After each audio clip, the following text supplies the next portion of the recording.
Well, we're doing it there, fella. So hang on. We are live on YouTube.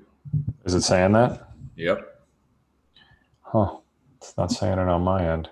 Hello, YouTube. In case we're live, welcome to our discussion about the challenges of coming back from injury. We're doing it there. All right. Hang on. I'm coming back to you. I got to get this figured out better. This is just, it's comical. Okay. So we're going to wait a second. Welcome to our discussion about the And challenge. turn it down. We actually have some people watching, believe it or not. Nice. So I'm going to go gallery view again. I like the gallery view. So how are you? I'm really good. Really good. Just stressing out because I'm so busy at work, but it's a good thing. Man, Aiden said I taught him how to win. Oh, turn your volume down, you. Me? Yeah, you had your volume up, I think, on YouTube. You just turn it on? Yeah, but it's not this one. It was the last one. Oh. I don't see where it's live now. It's live. It's live. So Thursday. How's your week been so far? My week has been very good, very busy, but it's been productive. That's good. Yeah, a lot of projects to work on, and I rode my bike to work yesterday. That was nice. Nice. That's good. Which Got bike? a Mach 4 SL, Of course, the commuter. the Land Rocket. My commuters are electrified, bro. Yeah, it's funny you mentioned that. Daniel's new SL is in the garage right now. I'm switching Oh, parts over for him. you already got it. Wow. Yeah, it's quite beautiful. Yeah. It's like that candy green over carbon.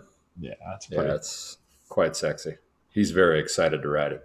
Yeah, I bet. It's a good looking bike. It's a fun bike too. I rode it this weekend. Yeah, I spun it up the street. It's got surprisingly good power for such a light bike. I Yeah, didn't think it had that much assist, but it's good. yeah, it's kind of funny. If you stay off the regular e-bike, then it's awesome. But Yeah, as soon as you bounce back and forth between the two, you just go, you're all whoa. whoa! It's like full turbo. Well, More and it's funny boost. because yeah, it's different. Like I would almost the way I've been describing it to people is it's more like a regular bike than it is an e-bike. The Yeah, e-bike is way different. And part of it is I've gotten on it and ridden it for 30 plus minutes without turning it on at times. And then I realized, wow, I haven't turned it on. So it's definitely a cool bike. Well, that's good. I'm glad you got to ride a little bit. I got to ride. I went out to Passion Play with Garrett Hubbard. Actually went and did some nice. coaching with Garrett. It was really fun. So I haven't worked with somebody at his level in a while. So it was really cool to geek out on some really specific things and search for tenths of a second versus seconds. Yeah, So we yeah. made It's some made some that's when you progress. focus on the nuance. A lot of nuance, yeah. And it So was I can't. I'm looking at YouTube here. I can't find it. if you go to my channel, it's on there. You don't need Make to worry sure. about it, dude. I got it. Don't worry about it. Stay focused. All right, Stay focused. it's over, Well, Johnny. we're building. We got 29 people on, so I'm waiting to see if we have a few more. It's funny you say it's over, Johnny. Dude, I am hooked on a show. Yeah, Don't I haven't watched it yet. I haven't watched dude. it yet, but there's a lot of So there's a lot of it's talk. so good. There's a new Hazaholic shirt Yeah. that is basically that shirt. Yeah. It's so good. Yeah, don't start watching it. It's really good. Yeah. So, all right, work's busy. What else? Um, we're getting ready to. Ryan and I are getting ready to work on a project, an exciting project. So that's cool. Nice. Exciting projects are good. Yeah, yeah. Uh, We had a little pre-production meeting last night, so it ooh, sounds exciting. that's cool. Some good ideas. Well, I'm excited because we almost have a sold out ride series clinic in Phoenix. Yeah, dude, filled up quickly. I think we have a couple spots left. So that being the case, we got another event. We got another event the middle of December. We're backing it up. Second weekend of December, we're bringing the show back out. So yeah, things are looking good for this next coming event out there. So I'm excited. We got one in Dallas coming up soon. Not this weekend, but next weekend. We'll be in DFW and then home. Quick turn to head out there for the clinic and filming. We're gonna we got to film a video. A lot of filming. Cool. Yeah, I got a couple of ideas. I'm trying to figure out what we're gonna do. So a couple specific projects, but I'm thinking this one's going to involve the Enduro. Hey now. Yeah, that's an appropriate bike on South Mountain. It wants some proper mountain riding. So I'm thinking something involving Strava might have to take place. So yeah. A guest appearance on Strava Saturday? Maybe. And this might be a two-parter. I might get a couple runs in this visit and then come back better prepared to lay down the heat in December. Yeah. Yes. So yeah, definitely excited to get out there and do some things yet. So the clinic schedule is building. Actually, I've spent probably 5 hours today, and I'm trying to go through it. Next year, we want to go a little bit bigger and trying to put together a schedule, a matrix that makes sense is very difficult. But either way, anybody who is watching now, the normal spots. So we're going to try to go all throughout Texas, Houston, San Antonio, Austin, Dallas, Southern California in the mix. So anybody watching in the Southern California area, I got a spot that I'm working on in Conejo Valley.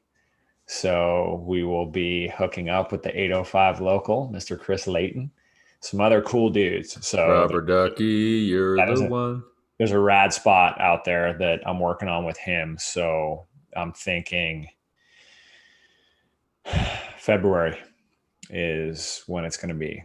So I'm okay saying we're looking to do a big West Coast swing, dude. It's going to be all through February. Clinic it up, celebrate somebody's birthday, somebody getting old AF. And I'm hoping we're going to culminate that in the first weekend of March with something. Man, I don't remember what goes down the first weekend in March. Cool little event, maybe just north of you. I don't know.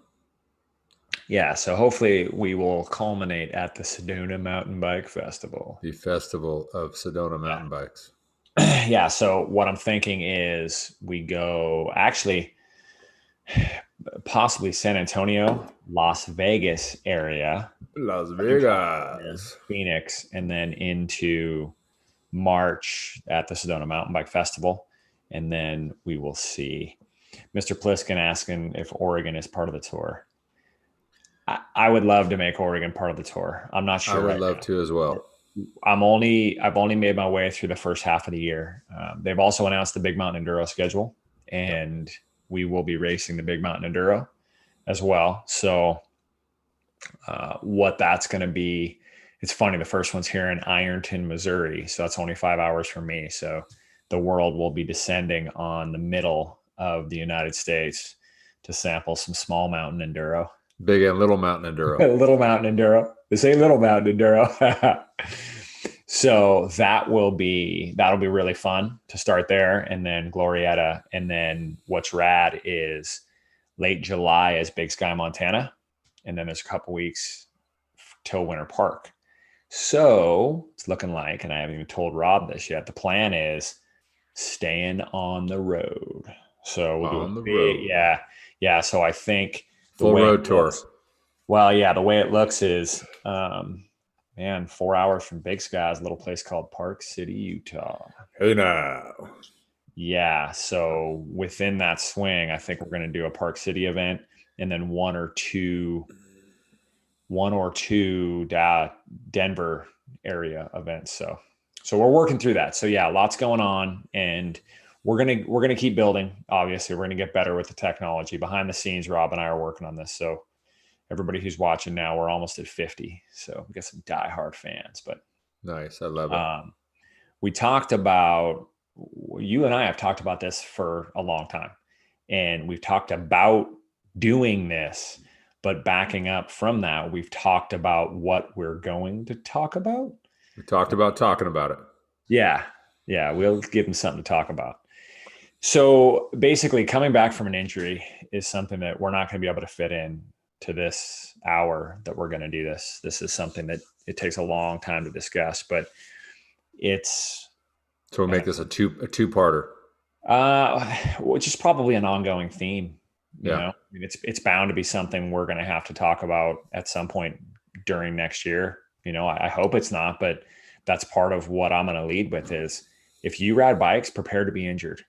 Well, and I've been surprised at how many people have reached out to me through this last go around, looking for insights on how I was able to come back to the level I've been able to come back to after injuries at such a intense magnitude. Yeah, and I think it's all relative for everybody.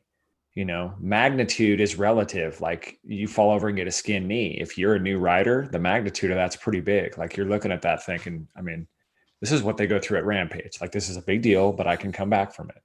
So I think we need to keep that in perspective. But I think another piece of it is, how did you grow up? You know, like Yeah. part of, you know, the way we grew up, it's second nature. But check this out, dude. I sat down with a gentleman here named Scott King, and Scott's a super rad dude. Like, I'm really excited for you to meet Scott because Scott's your age. He's way cooler than you, though. Like, I met him for lunch the other day, and he's got a specialized hat all kicked on sideways and his Lulu gear.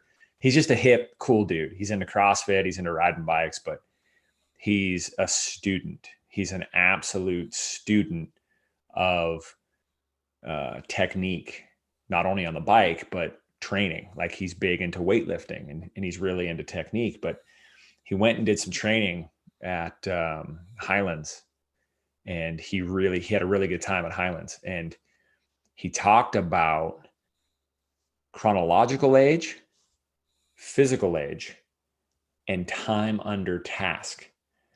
And I thought those were really good things. And when you break down those elements, those play a lot into who you are as a rider and who you could potentially be.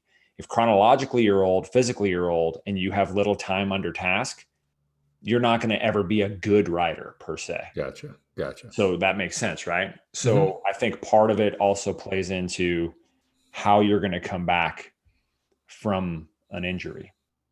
So I think the idea is to set all these different layers. It's not simple. It's not simple at all. There's so much that plays into the psyche of the injured rider and how you come back. And so I think that needs to be understood at the outset of this. We can only talk about our experiences with that, and we can surmise how other people might experience those things. Like Sarah has had a few falls here and there, and she didn't grow up like we did. The whole walk it off, as Ginny says. Rub some dirt in it. Dirt on it. Yeah, it'll mix with the blood and it'll clot. It'll be great. But it's a different day and age now, which I appreciate for the most part. You know, we're old school. I'm okay saying I'm old school, but at the same time, I think, especially with head injuries, there definitely needs to be a lot more scrutiny on when people get injured and when they should come back. Now, all of that to say, you've had a lot of injuries. You've had significantly more injuries than I have, just across the board. And I think yours have been far worse. So I'm going to go take a nap. Why don't you give us a rundown for the beginning of time on your injury list? Make it fairly quick because there's a lot, but just break it down.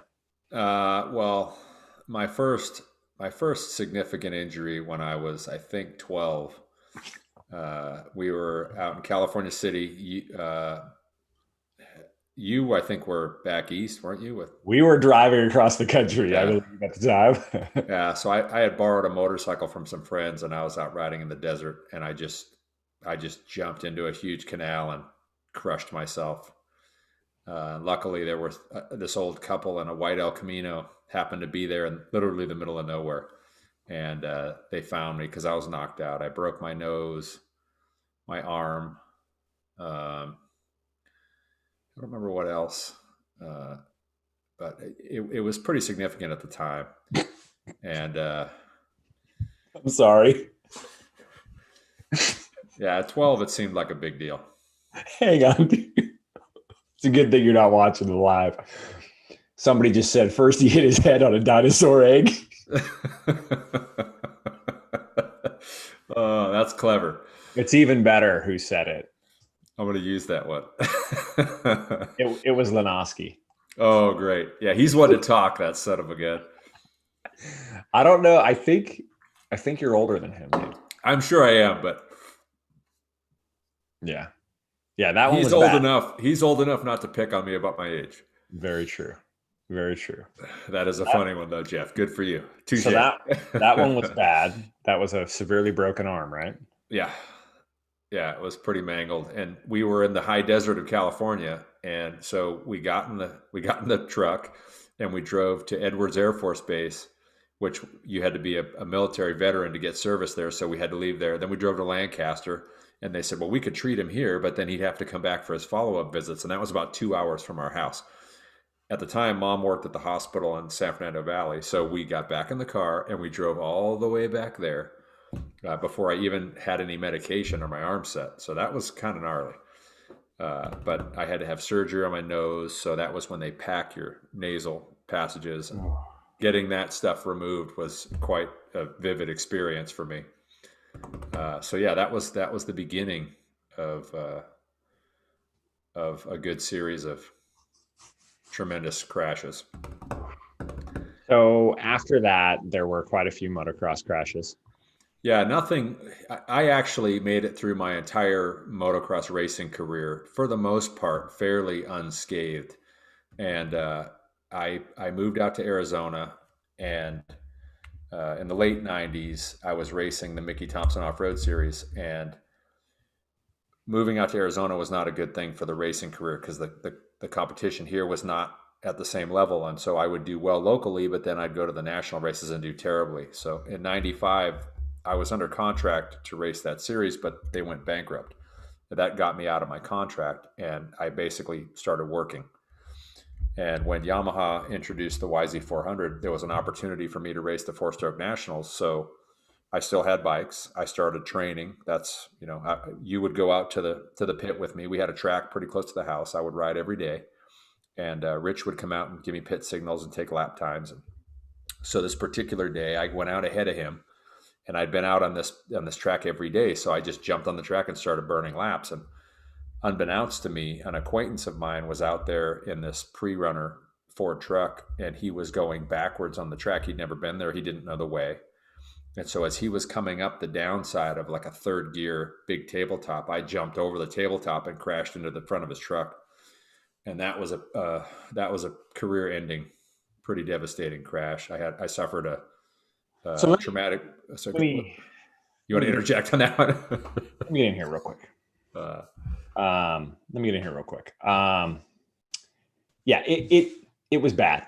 It was really bad. I rolled up as it happened, and man, I thought Rob was dead. Very simply put, the guy's dad was down below taking pictures. He thought Rob was dead. Rob looked dead, all laid out. It was horrible. And I was just sleeping. Sleeping. Yeah. So I got down there and I'm looking at him thinking, man, maybe he is dead. And he started making those noises that I'd heard a few times. And so he actually sits up, and I was like, oh my God, that was amazing. Like, I can't believe he's awake, and his arm was really broken. His collarbone was really broken. And he's like looking around, where am I? What am I doing? And I'm thinking, I can't believe this. This is amazing. Yeah. Nice scar. See the and so he zipper? He takes his goggles off and looks at me, and dude, it was bad. Like, I'm like, dude, does your face hurt? He's like, oh, I think I have a cut. And so, I had a cut. yeah, yeah, that was the introduction to the zygoma blowout. So I Yeah, saw, your zygoma is where your eye sits in your skull, and that broke. yeah, yeah. So rough, rough. Yeah. So that was a bad one. And very quickly, Thomas said, give some thumbs up. I'm reading it on here. I can't give the thumbs up. So sorry, dude. I'm trying to read everybody's. I see all 61 people there. So I appreciate it. I'll call it out when when I can. So yeah, that was pretty bad. And then, dude, what are the? I'm trying to think. Have there been 3 on the bike that were really good? Yeah, so it took about a year to come back from that one, and I came back and raced again. My first race back was at the LA Coliseum, something called the Summer Cross, and I won 4 motos.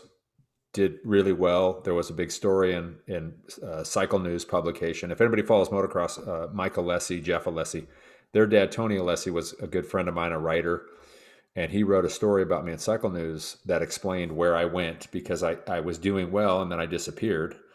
And it told the story about my crash and all that I went through. And the following weekend after that race, a friend of mine, Chuck Franklin, rented a track here in town, and about a dozen of us were out there. And Rich, you and I had worked, it was Canyon. We'd worked there. I was familiar with the track. I run equipment. And there was a section of the track where there was a single jump to a tabletop down a hill, and it just didn't flow well. So I jumped on the tractor and I went like 70 feet back and built up another jump real quick. I packed it with the bucket. I wheel rolled it. I came at it a couple of times and just it seemed like it was solid. So I went to hit it, and my bike just stuck in it, and I basically hit my knees on the handlebars, hyperextended both legs, did about 6 flips, and landed on my head. Another traumatic brain injury, and 2 ruined knees. So that one was pretty much the end of my competitive motocross racing. 2 career enders. Most people only get Yes, 1. most You people got only 2, get one. right? I got 2, but it was at that point that the neurologist basically said, "Yeah, it's probably not a good idea to keep hitting your head there, buddy." Yeah. So then that led into the bicycle career, which Yeah, well, it was that the bicycle career was a surprise. I pretty much had given up on the competitive side of my life. I focused on my business, but by the time I was 40, my left knee has no ACL, partial PCL tear in that second big crash, and I had just started my business, so I couldn't have surgery. I couldn't be down that long. And when I initially went in, they said they wouldn't even do surgery until the trauma healed. And by the time the trauma healed, I was able to get around. And so I just decided to leave it alone. And it's still like that today. But when I turned 40, I was rolling around pretty stout, maybe 220, 220, 225. And I had to do something to exercise. And some friends suggested a bike. And it just went from there. I never would have seen it coming. My mechanic when I raced motocross, Jason Eck, owns a place called the Racer's Edge in Simi Valley, California, and on many occasions he would try to get me to ride the mountain bike to train, and I just would not touch it. Was not interested at all. And so he's completely mind blown when he sees what I'm doing on the bike because I was diametrically opposed back then. That's funny. So, couple big bike crashes. Let's go to the most recent one. So, just give everybody a reminder. What was the most recent one that you went through? Now, the most recent crash I had was July 17th of last year. We had just come back from Winter Park racing on the Mach 5.5, which is a 27.5 bike.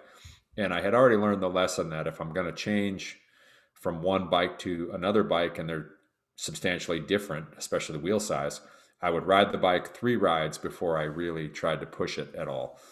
And I got off the 5.5, jumped on the switchblade. It was a Tuesday, my first ride after the race weekend. I went out with Stephanie, my pivot teammate, and we were maybe 15 minutes into the ride on a trail that was innocuous. It was not a risky spot, and it's a really fast pedal. And I went to kind of pull a double up on an embedded rock, and the timing, uh, like I put in probably a calculation for the 5.5 and not the switchblade, and so I caught more of that rock than I anticipated, and I was going like 30. And I remember passing the critical angle of attack, going over the handlebars, thinking, "Oh man, this is not good." And then I woke up. Yeah, obviously broken arm, broken collarbone. We were about 2 miles from the trailhead, so I called my wife, walked that 2 miles. It's very uncomfortable, obviously. Uh, Got to the paramedics. They looked me over. They had an ambulance waiting, but my wife was giving me the stink eye and basically told me, "Don't you dare get in an ambulance." So I hopped in her car. We drove to the hospital. And when you show up at the hospital, if you get there in an ambulance or helicopter, you get a trauma code on your wrist bracelet. And when you come in under your own power, you get a less urgent Yeah. wrist bracelet. And so the guy was taking my vitals, and he's asked me, what happened. And I told him, and he said, did you get knocked out? I said, "Oh, yeah." He said, "Well, how long were you out for?" I said, "Well, I don't know, but when I woke up, there were three people there that I'd never seen before. And so I assume it took them a while to get there." And so he's like, "Landed on your head?" "Yeah." And I had my helmet there for him to look at. And he says, "Does your neck hurt?" I said, "Yeah." "Is your back hurt?" "Yeah." So he sends me for a CT scan. I come back from that, and it turned out I'd broken my neck, 5 vertebrae on my back, and along with the collarbone and the arm, and obviously a pretty substantial concussion. So I got admitted to the hospital. I think I was there for 3 or 4 days, and I got really lucky. Yeah. So, okay. Yeah, definitely got lucky. Now, there's a couple questions. Marcus asked how old with the second crash. And I think he's talking about the moto crash. And so we'll let him respond if it's different. But that second big crash at Canyon, how old were you then? Mid 30s? No, I was younger than that. That was like 90, 98 maybe. No, really? Yeah. Okay. So 98, I was 20. No, dude, you couldn't have been late 20s? Yeah, I think it was probably late 20s. Okay. So yeah, there you go, late 20s. Now, Michael said something about Rob's only been riding for 9.5 years. No, Rob's been riding bikes for 40 something years. Like Yeah, that's but something that's been need to like we've been on bikes forever, but focused on riding at a high level, racing at a high level. yeah, Yeah.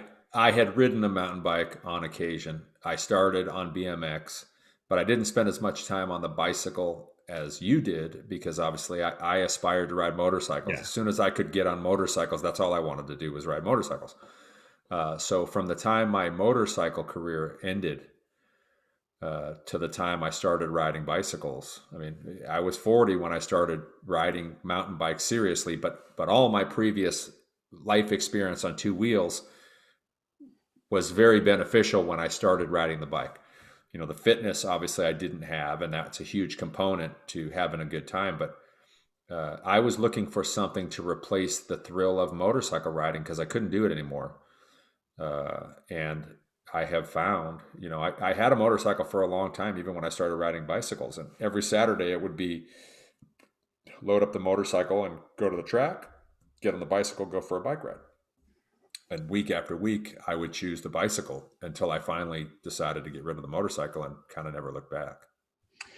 So that was a big crash. You said you got lucky. It obviously could have been much worse, which of course, I mean, that's a lot of Yeah, people. So. could have gotten paralyzed very easily. Where the fracture was, C6 and C7s, where your nerve roots for your arms come out.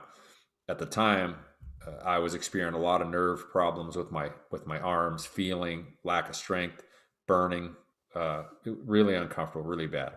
But for all the injuries that I had, nothing wound up needing surgery. The arm, they wanted to do surgery, the collarbone, they wanted to do surgery, but because they said it would be stable faster. Mm-hmm. But the neck was the thing that was going to hold me up. So I thought, let's just give it time and see what they do, because I'm not going anywhere. The neck is going to hold me up, and So thankfully everything healed on its own.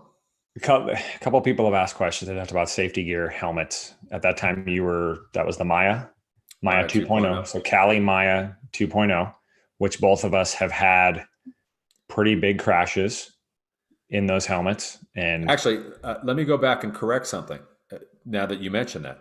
So this last crash, it was a huge crash. I landed right on my head. I did get knocked out for a long time. I did not have a concussion. so, okay, very, very important thing. And that's why I Yes. wanted to circle back around. Yes. I forgot that in that crash, it was shocking that was the case. No concussion. Yeah. No And concussion. so we don't know why that is. Could it be the helmet? I mean, the low density layer of the Cali helmet. If you do any research on Cali helmets, they're very into safety. Safety is a very big component of what Cali does. So Cali helmets and as far as other safety gear, I mean, you had knee pads on. That's it, right? Yeah. Yeah. I Yeah. mean, That was it. so a couple people asked. Rob generally doesn't wear much. Now, let's kind of get into obviously that was a lot to come back from. And, Yeah. you know, people talk about safety gear.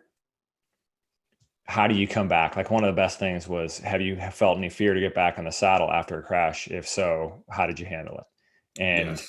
let me talk on this one for a minute because we're at 9:35. We're going to 10 on this one. So this was easily going to be 2 episodes. We'll do another backup episode to this, but um, Mr. Pliskin asked about that. Have you felt any fear? Let me stick with this timeline. Okay. Rob and I have always wanted to race the BME together. We're finally doing it. It's awesome. We're doing clinics. Everything's great. And this guy goes and lawn darts himself.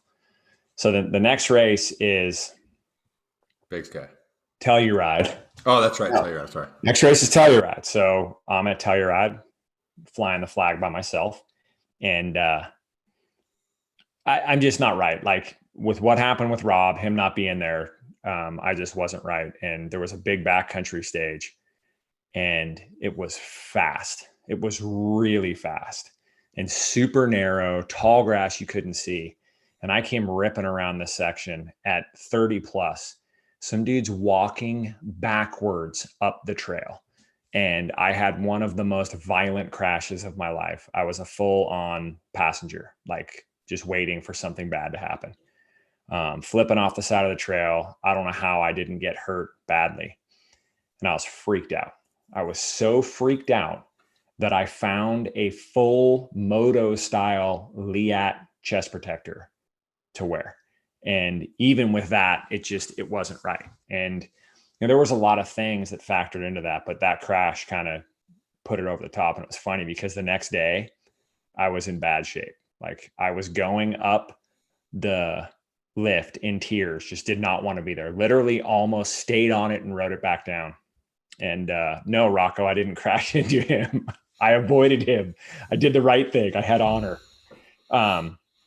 And that was just difficult. That was a difficult race. And yeah, it's hard. It's hard to come back. So, and that was minuscule compared to you. So now, Rob, you and I talked many times about what it took to come back. So let's I don't want you to rush this, dude, because I need you to try to get back as many things that we talked about. I don't expect you with all your head injuries to remember them, of course, but obviously a tough thing to come back from. Yeah. Goes without saying. Were you at any point in time thinking, man, I got lucky. It's time for me to hang that helmet up and move on? I don't.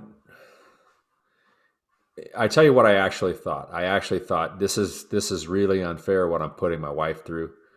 And if she feels that she can't endure this any longer with me, that would be a time at which I would have to consider not doing it anymore because she's the one who, when I'm knocked silly, I don't know what I'm just dealing with it.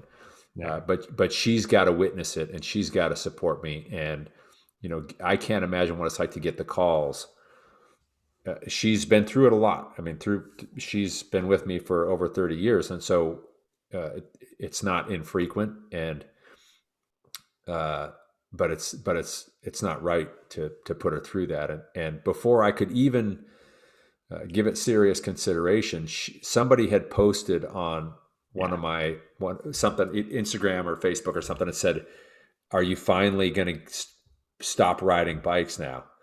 And she saw that, and she just got with me and she said, "I would be very disappointed in you if you're even considering that." Yeah. And so that for me was very fantastic of her, and selfless of her.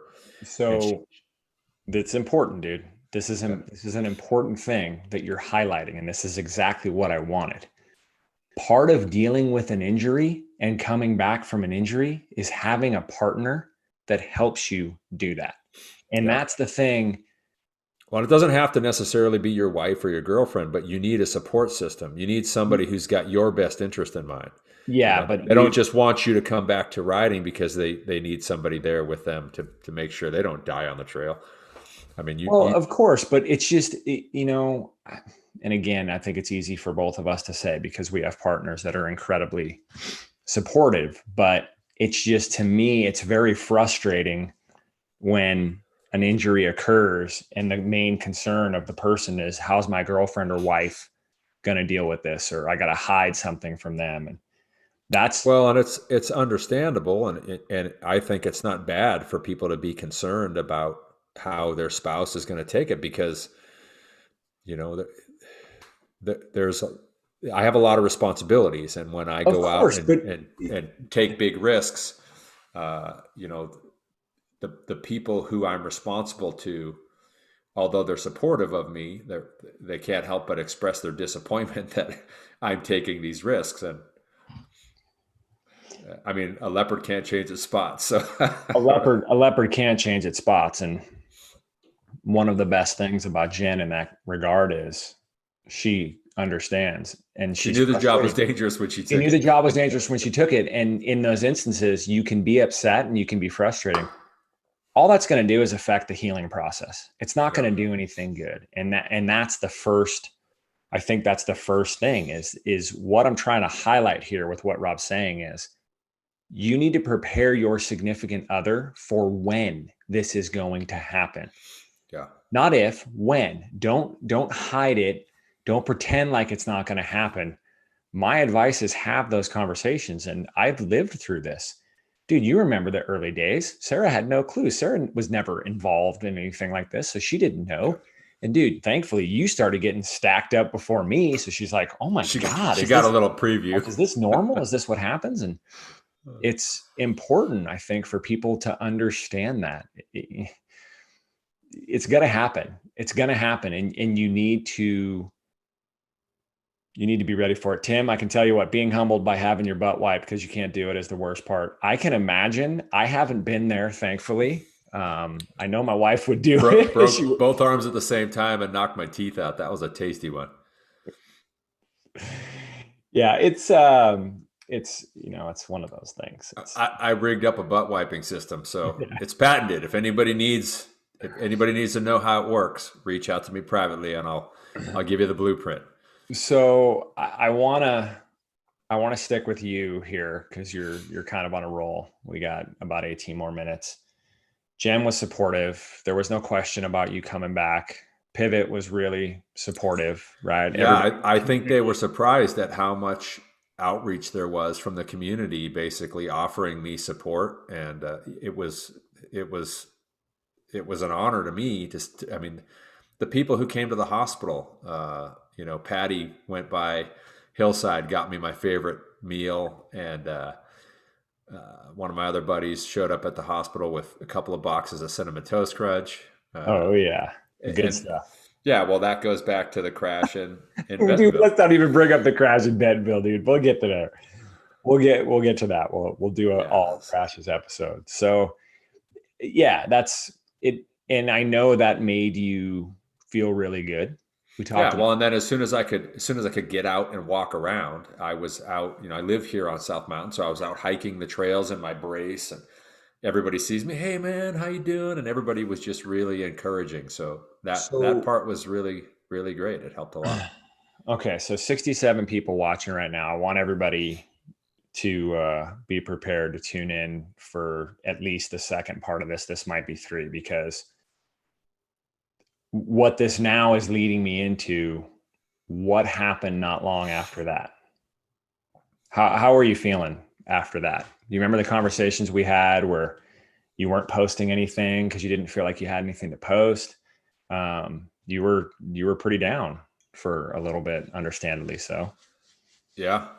Yeah. Well, and what I realized subsequent to that, that was the time when I really needed to be sharing with people, because there were a lot of people following my journey, and I was oblivious to that. I was living it. Told you, dude. And Cry on a chairlift, bro. People love it. it's I feel bad in retrospect, because there were a lot of difficult. I'm getting a little teary eyed if I can think Dude, about it. yeah. I mean, that's, I There want were a people to lot of understand. difficult days. There were a lot of difficult times, and there were times when, I mean, there were struggles. There were Yeah. struggles. There were times when I just kind of thought to myself, maybe I can't. Maybe not because I don't want to, but maybe I can't do this anymore. And that's hard to take. So I think it's important for people to understand that, dude. That's, you're going to deal with that. If you have a significant crash and you have a significant injury, I think that's a key part of it. And again, it comes back to that support system. And I think leaning on people, and that, it's hard. And I know you felt this way, dude. It's, what are people going to think? Like, if I say that, dude, I can't say I'm struggling with this, because you don't know what people are going to think. And I, it's one of those things where I come back to, dude, it's me. Like, it's me. And if, if it's how I'm feeling and they're my friends and they're my supporters, they'll appreciate it and they'll lift me up in those moments, especially you, dude. It's like, there's a lot of people out there that they appreciate what you've done and they appreciate what you continue to do, but I think also the motivation. So Yeah, somebody's but got to be the person to crash and come back and ride at the level you do. it's And that's hard for important. me. It's hard for me, and I think you appreciate this. We were joking about it the other day. Like, this is the face that I was. This is the face that I'm forced to wear every day.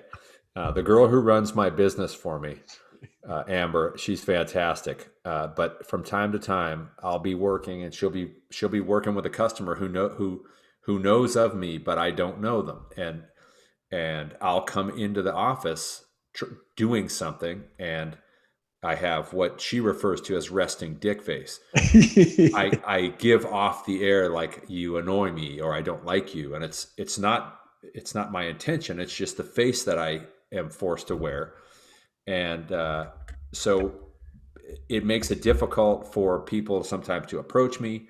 The people who know me know that that's an unfortunate circumstance in my life, and when they know me, they know that it's nothing's directed at them, but uh, I'm just kind of a harder individual, and so it makes it difficult to reveal a soft side, even though it's there. Yeah. Yeah. Yeah, dude. It's, that's all you. That's all what makes you, you, dude. So you get through that. Um, Probably one of the coolest moments of my year is when we're in Aspen and you guys showed up. I had no clue. Yeah, yeah, So that was for all the lows I was going through. That was definitely a high point. I still couldn't ride. I was still all braced up, but that was the last round, and you had just had a dominating performance at Big Sky, and I couldn't be there, and so I really wanted to be there to support you, and I wanted to see all the people who I know and love in the sport, the guys from Big Mountain. I wanted to let everybody know I was okay, because I was getting a lot of love from them, yeah. and I thought it was important to just show my face, and Yeah. it was a great weekend. We had a lot of fun. Well, it was also great just seeing you there interacting with people, the genuine joy that people had seeing you. Like it just, that was, and I know that made you feel better, but it Yeah. was just cool for me to see my big bro basking in all that. Okay, so now we got like another 11 minutes. And I kind of want to tease people here, leave them wanting more.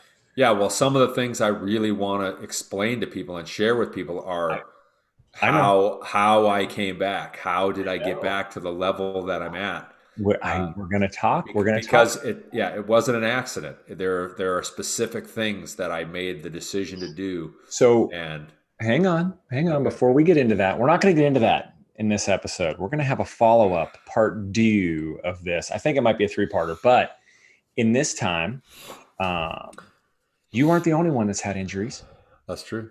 I have had injuries, Indeed. and my most recent was a few years back, right before. Didn't you stub your toe last week? Was it Yeah, a was it an ingrown toenail? I don't remember. ingrown toenail.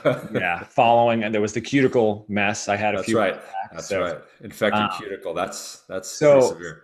yeah, I've had nowhere near the injuries that Rob has, but right before we were moving to Bentonville, I was up here for a ride, for an invite only ride, and it was late in the day. I hadn't eaten very much, staying low carb. You're doing one of your diet experiments. I was just, yeah, I was staying low carb. Testing the limits. Anyways, we go on this ride, and the only rule was just don't crash because the trail wasn't open. And we found this really cool jump line, and we decided to go back and check it out. Everybody had their cameras out, ready to go, and I had my scratch shoes with me, and I never got to them. And we take off to rip through this pretty fast jump line, like pretty gnarly.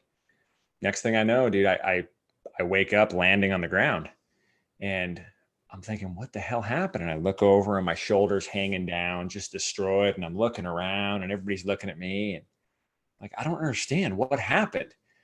And everybody just goes, dude, you just flipped over, like it's crazy. You did a And full winter park. the guy, let's don't worry about it. The guy behind me was like, dude, it was weird. You just flipped right over. It was the craziest thing. So long story short, all of a sudden everything goes dark, and I then look around, and I'm standing on the side of the road with a bunch of people. So I lost about an hour of memory, fairly significant concussion. And hang on, we had a comment. Slick Missy said, "Resting dick face," the quote of the night. So that was held. That was held because of dick face, but we're going to keep it up there. So, yeah, I had a grade 5 separation and a bad concussion. And so I had to come back from that. I got a picture to my surgeon very quickly, and he said, dude, like, you need to get fixed in the next couple of days so it's nice and fresh. So I went through a complete AC reconstruction. So dog bone button with an allograft. It was a pretty in-depth procedure. And so that was one that I also had to come back from. And I think the reason I wanted to bring that up, and there's protocol that we're going to get into, there's a big difference. Physically, they were both difficult to come back from. I think everybody would agree. But mentally, way, way different. And the reason I say that is the only thing I did wrong was I didn't eat. That's it. So for me, it was like, I'm not concerned technique wise. I didn't do anything wrong. It wasn't like I made a mistake on the bike technique wise. So I think that's important to understand. If you did something wrong, one of your inputs was wrong, that can weigh heavily on you. So not having that burden mentally, it's a lot easier to come back. Well, except for the fact, I would say in my case, at least I had the benefit of knowing the mistake that I made. It was my mistake, but I knew the mistake that I made. There have been times when I just woke up and I don't remember what happened. And that is discouraging because that's the type of thing where you think, shit, man, I don't even know what happened. So it could happen again if I don't know what happened. And so for me, that's always been a more fearful scenario than if I think to myself, shit, man, that was my fault. I know what I did wrong and I know how I can avoid it. That is helpful. Yeah. Yeah, I agree. I agree. It's difficult Well, who nowadays you there's are. there's so many people running cameras. The chances that you will be able to review what happened to you, even if you don't remember it, gives you an opportunity to have the benefit of saying, "Oh, I see, I rolled over that rock and my front wheel turned, and that's what happened." And so, if you're fortunate enough to have some footage of what happens to you, you can go back and address that, like that winter park crash I just had on the wood. Being able to go back and look at that, it's like, wow, okay, that was Yeah, bad. that yeah, you look back and think, dude, why was I doing that? Why was I charging that hard on some wet wood? Yeah. So I think this has been good. We've had a lot of good comments so far, and I'm gonna make some notes. We're gonna do a follow-up to this, and I think I'd like to do it sooner rather than later. Okay. So maybe Monday evening we could I could try to do I could probably manage that. same bat time, same bat channel, different day. So Monday, let's shoot for Monday, everybody. So the 72 people that are watching. Everybody have an amazing weekend, and then we'll recap on Monday. Yeah. Yeah. So in the meantime, again, shoot the comments. You can do them on here. You can do them where the video is posted. Instagram is usually the best. So anybody who's watching at the Rob Drew, at the Rich Drew, shoot us the messages on Instagram and the questions. Shoot some questions because we can take some time, I think, to answer them. I think we'll be able to get through a lot of it next time. Yeah, There's if some very anybody's got any specific things. specific, if anybody's got specific questions that pertain to their individual situation, you could hit me up with a direct message, and if I have some light I can shed on the circumstance or some advice I can give you that I think is beneficial, I'll certainly do that, and then maybe that'll be something we can add in on Monday when we're talking. So yeah, just to give a little tease for me on Monday, I'm going to talk about the nutrition and supplementation side of my recovery because that was brought up a couple times, and yeah, I think that's incredibly important for you. It's the mental piece. Like I really want you to kind of just walk through, take everybody on that journey that you went through because uh, it was methodical, it was impressive, and the outcome is pretty amazing. Like I've seen you ride recently, and I think you might be riding better than you have in a long time, if not ever. So there's Yeah, hope. I definitely feel good on the bike. So yeah, the fact that, I mean, we've had the talk where I thought to myself, I'll clearly not be getting better. I just want to hang on to what I have as long as I can. So when the opportunity shows potential improvement, that's pretty awesome. Yeah, that I'm not going to be getting better thing that's something to talk to. So, all right, Jenny says have a full send weekend. I like that. Full send, but calculated full send. Yes, So, calculated hey, and thoughtful Rocco, full send. super chat. Rocco, he just dropped $10, and it's because he wants more info on Rob's patented butt wipe system. Yes, I will share that with you, Rocco. I've got to come. I've got to get to Rocco's house and look at his blazer before he fricking Yeah, you do. cuts me off. Yeah, I feel definitely. so bad. I haven't gone over there and given him a big bear hug and look at his rig, You but better. I'm You coming. better. All right. Timing wise, I think we're good. Good chat, everybody. Man, 70 people. That's so cool. It's really rad. A couple comments. People said they're liking the stuff. They're liking the weekly hangout. So I promise they will get better. I promise. I don't know On when. your end, I'm pretty good. I got my program pretty dialed. The Well, snow yeah, the snowball's working well. the snowball. All right. At least we got the audio good. We'll just get better video. All right, cool. Have a great night. Yeah, everybody have a good night. Thanks for tuning in. It's great Peace talking. out. Peace out, dumpers. Peace Dumpers. out, dumpers.